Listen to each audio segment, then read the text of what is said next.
காரைக்குடியில் ப. சிதம்பரம் செய்தியாளர்களை சந்தித்து வருகிறார். நேரலையில் பார்க்கலாம். இன்னைக்கே உத்தரப்பிரதேசத்துல 80 நாடாளுமன்ற உறுப்பினர்கள், தமிழ்நாடு புதுச்சேரி உட்பட 40, பாதிக்கு பாதிங்கிறது ஒரு பக்கம், நமக்கும் அவங்களுக்கும் இடைவெளி 40 இடங்கள், 40 ஓட்டுகள் அவங்களுக்கு கூட. இப்ப 80 120 ஆகி 40 60 ஆகி 50% கூட்டினா 80 120 ஆயிடும், 40 60 ஆயிடும். இடைவெளி 40லேருந்து 60 ஆயிடும்.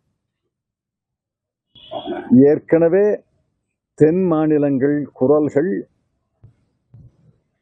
ஓங்கி ஒலிப்பது கிடையாது.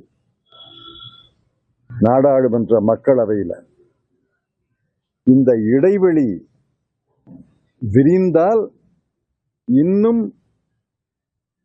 குறைந்த ஒலியிலே தான் தென் மாநில குரல் ஒலிக்கும்.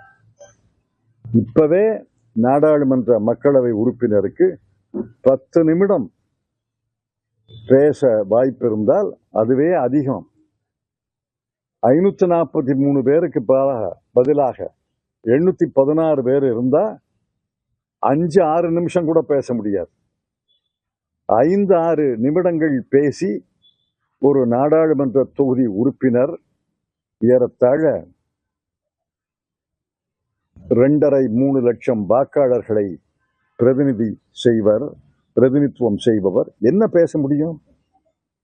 இதெல்லாம் நாடாளுமன்றத்தை ரப்பர் ஸ்டாம்பாக மாற்றுவதற்கான முயற்சி.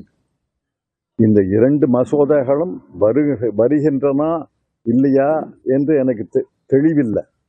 ஆனால் ஊடகங்களில் பரவலாக அதிகார வட்டாரங்களில், அரசியல் வட்டாரங்களில், டெல்லியில் பேசப்படுவது இந்த 2 மசோதாக்களும் அரசியல் சாசன திருத்த மசோதாக்களும் வருகின்றன.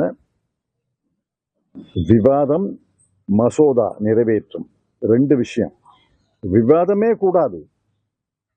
2 பெரிய மாநிலங்கள்ல தேர்தல் நாள் ஏப்ரல் 23ஆம் தேதி என்று குறித்த பிறகு எதற்காக அவசரமாக ஒரு வாரத்துக்கு முன்னாடி நாடாளுமன்றத்தை கூட்டணும்? ஒரு வாரத்துக்கு பின்னாடி கூட்டப்படாதா?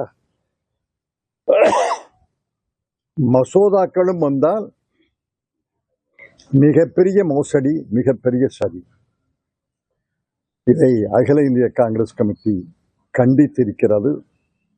அதை தொடர்ந்து தமிழ்நாட்டு மக்களுக்கு இந்த விபரீத நடவடிக்கைகளை தெரிய வேண்டும் என்பதற்காக நான் இன்று உங்களை சந்திக்கிறேன்.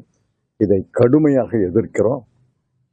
வெறும் விவாதம்னா ஏப்ரல் மாதம் 29ஆம் தேதி நாடாளுமன்ற அவையை கூட்டட்டும். மசோதாக்கள் கொண்டு வருவார்கள் என்றால் அதற்கு பிறகு கொண்டு வரட்டும். நாங்கள் அந்த மசோதாவை பரிசீலித்து ஆதரிப்பதா எதிர்ப்பதா என்று முடிவெடுப்போம். ஆனால் தேர்தல் நெருக்கடியில் விவாதம் மற்றும் மசோதாக்கள் என்று முயற்சி செய்வதை கடுமையாக காங்கிரஸ் கட்சி கண்டிக்கிறது. நன்றி.